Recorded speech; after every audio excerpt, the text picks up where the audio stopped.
All right, 2 days after US President Donald Trump captured Venezuelan President Nicolas Maduro, he is now all set. He is rather in New York as we speak, and in just moments from now, he is all set to make his first court appearance in New York City along with his wife. And that's the visuals on the screens of Maduro, who is being taken to the New York court there. Earlier today in the evening, we had dramatic visuals showing Venezuela's seized President Maduro being transferred from an armored vehicle to a helicopter. The visuals on your screens right now shows dramatic images of Maduro with his wife being escorted by the officers under heavy security. Now, Maduro's arrival in New York follows his dramatic seizure in Caracas during a shock US military operation over the weekend. Maduro and his wife are now charged in the US with narco-terrorism, conspiracy, cocaine importation, and weapons offenses. US officials have now accused him of leading a criminal network while in power. Yesterday, Trump said that America will tap into Venezuela's vast oil reserves and has also now issued new threats against a slew of other countries like Colombia, Mexico, Greenland, and even Cuba. Let's now tell you more about all that's happening in the United States of America with the Venezuelan president now being captured. So the US has indicted Maduro and wife. Let's now take you through the big charges that are on the Venezuelan president and his wife. Number one, narco-terrorism conspiracy. Charge number two, cocaine importation conspiracy. Possession of machine guns and destructive devices. And lastly, the charge is conspiracy to possess weapons against the United States of America. It is under all these charges that a trial will take place in the days to come, because today it's just a procedural appearance of the Venezuelan president Nicolas Maduro and his wife. And well, to tell you more about all that's happening in New York right now, I have with us my colleague Natasha Israni. She's reporting from New York. Natasha, you're joining. I also have with us Aditya Rajkol, who's joining me live here from the studio. Natasha, you're joining us live from the New York courtroom, where in moments from now, Maduro will appear there. What is happening right now? What we do know that this is a procedural appearance and that the trial will take place in days, perhaps weeks to come. Absolutely. This is just him appearing in court along with his wife to hear the charges and to show that he is here in the United States, ready to face these charges. But the trial actually does not begin. We also don't know who the lawyers for Maduro are going to be, but he will have access to lawyers, and he is likely to argue that he has sovereign immunity as the president of Venezuela. But the US side, the US prosecutors in turn are expected to argue that they don't consider him a valid president because the 2024 elections in Venezuela, according to Donald Trump and the US authorities, were rigged. Outside the courthouse, there have been massive both protesters as well as supporters of Maduro from Venezuela, the Venezuelan community here in the United States, in New York, gathering in support. We spoke to some of them earlier, and some of them were in support of his capture, saying that he's corrupt and has devastated the Venezuelan economy. On the other hand,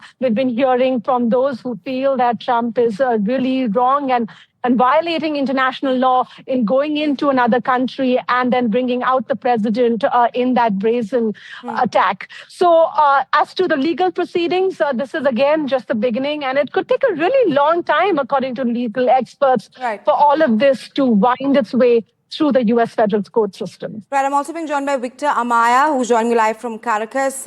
Victor, you're joining us live from Venezuela right now. What is the mood like there? What we're learning is that a state of emergency has been put in place and a decree has been issued to find and arrest anyone involved in supporting U.S. attack. But with your, if I may depose, the president's trial underway there in New York, what is the sentiment like there in Venezuela right now?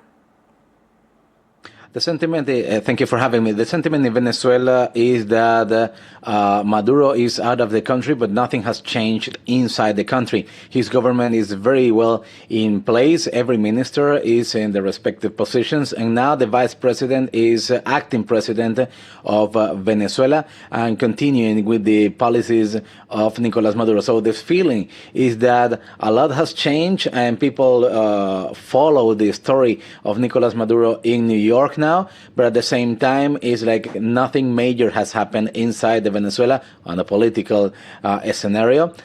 We are now seeing the installation of a new National Assembly, a new parliament that is going to start his legislature right now, but it's going to be headed by the brother of the interim president, of the acting president of the country, Jorge Rodriguez, who was the president of the parliament for the last 5 years. So it's like nothing much has changed without Maduro in power in Venezuela. And at the same time, there are security concerns about what has been seen on the streets with civilian people carrying out firearms and weapons and threatening the opposition population for some retaliation for what happened during the weekend.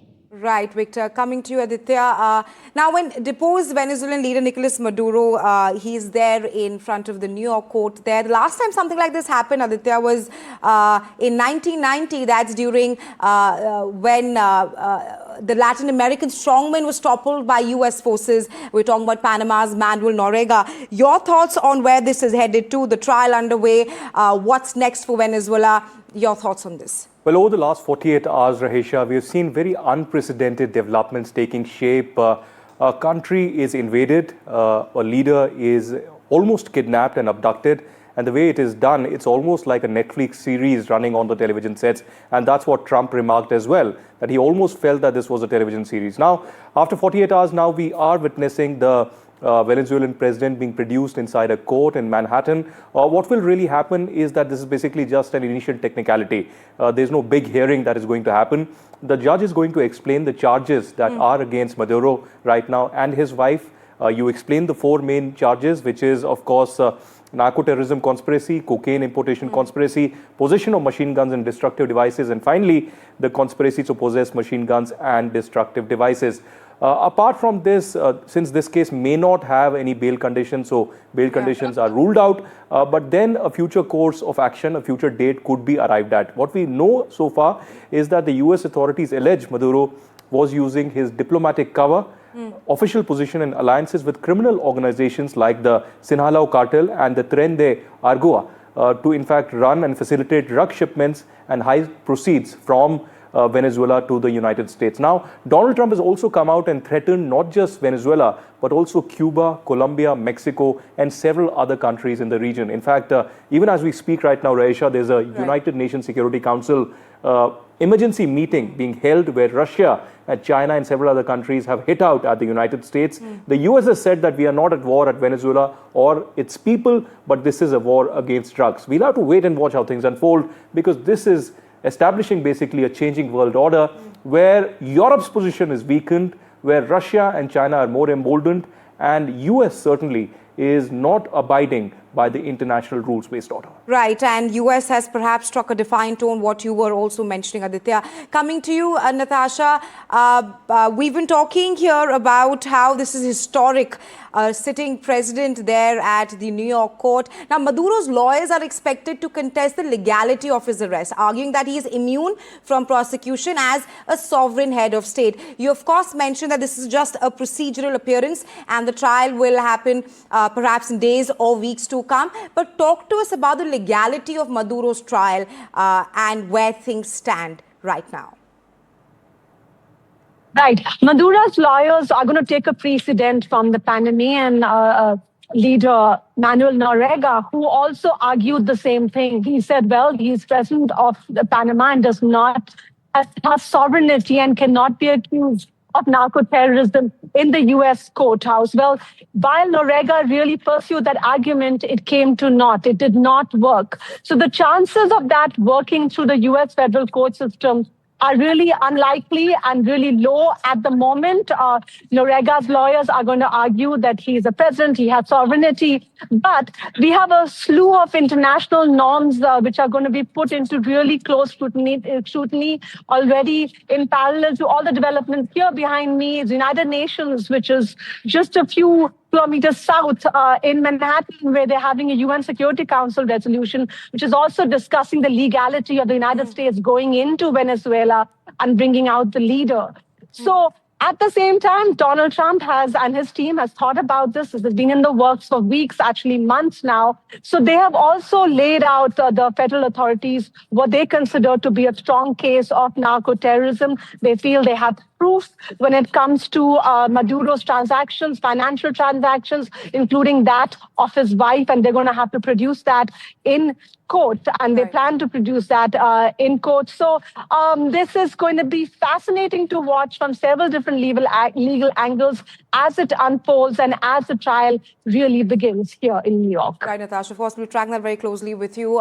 Coming to you, Victor, what do Venezuelans really want at this point of time? Because the president, his trial, Maduro's trial, will take place. The vice president is in charge, but Trump says that US will run Venezuela. With all of that's happening, what do Venezuelans really want?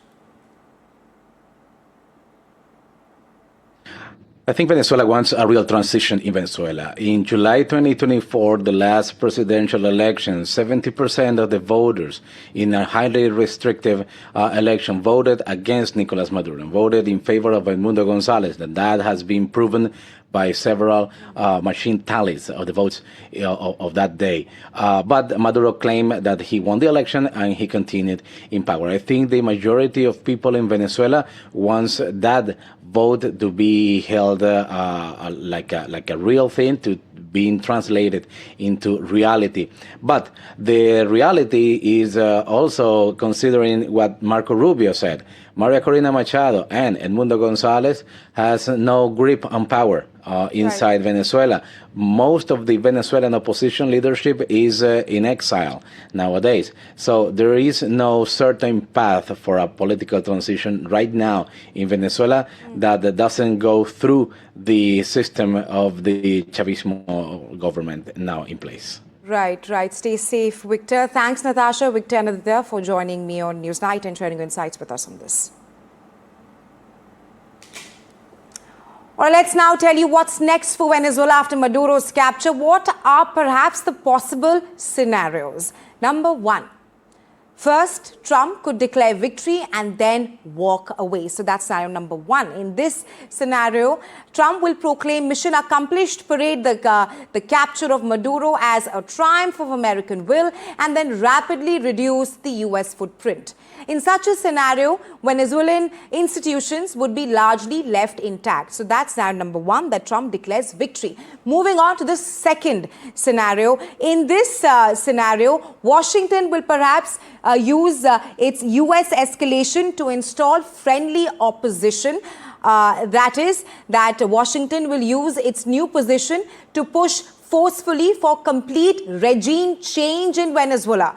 That could mean tightening sanctions on remaining power brokers and expanding strikes against security installations. Lastly, this is a scenario which is a mix of all that could perhaps happen, which is a hybrid conflict. Now, this is the third and the last scenario, which could be a final outcome, which may be a messy hybrid one in which none of the sides really wins, because we're talking about a protracted struggle in which no actor fully prevails.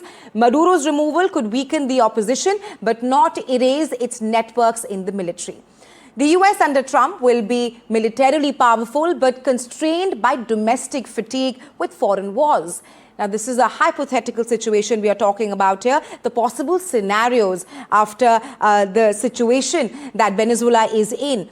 And perhaps in the United States of America, the upcoming midterm elections and doubts about the legality of its methods. So these are perhaps the three scenarios that can happen moving forward as we speak, with the Venezuelan president procedural appearance at the New York court. We'll be tracking this very closely, but for now, slipping into a very short break.